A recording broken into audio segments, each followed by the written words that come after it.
প্রথমে আপনাদের সবাইকে ধন্যবাদ যারা আজকে এখানে উপস্থিত হয়েছেন।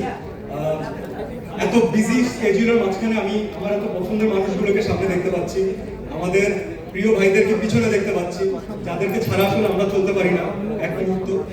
তো আপনাদের সবাইকে ধন্যবাদ এবং আরেকটা বিশেষ ধন্যবাদ ডায়লগসকে। ডায়লগসকে কেন ধন্যবাদ দিলাম সেটা পরে আসি, আগে আসি আমরা ব্যক্তি জীবনে আমরা আসলে খুব কম মানুষ জানি যে টয়লেট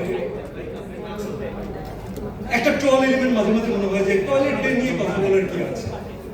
টয়লেট ডে নিয়ে কথা বলার কিছু নেই আপনার কাছে, আমার কাছে, অথবা আমাদের বন্ধু বান্ধবদের কাছে। তার কারণ হচ্ছে আমাদের একটা প্রপার হাইজিনিক টয়লেটের অ্যাক্সেস আছে।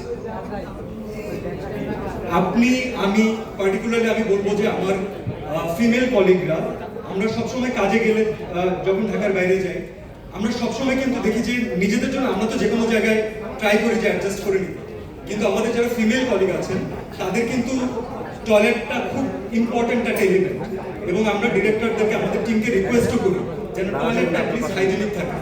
তার কারণটা কি বলবো?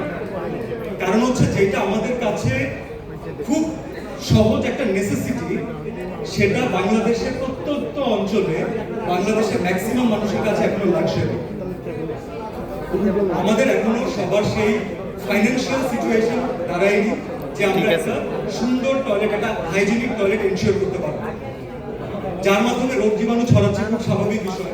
এখন আমি এখানে বাচ্চার বাবা, সাকিব ভাইয়া বাচ্চার বাবা, এখানে ওপি আপু বাচ্চার মা, এখানে এমন অনেক প্যারেন্টসরা আছে, রাইট? তো আমরা নিজেরাও দেখি যখন আমরা আমাদের জন্য কোনো কিছু একটা কিনতে যাই অথবা কোনো একটা কিছু নিতে যাই, তার থেকে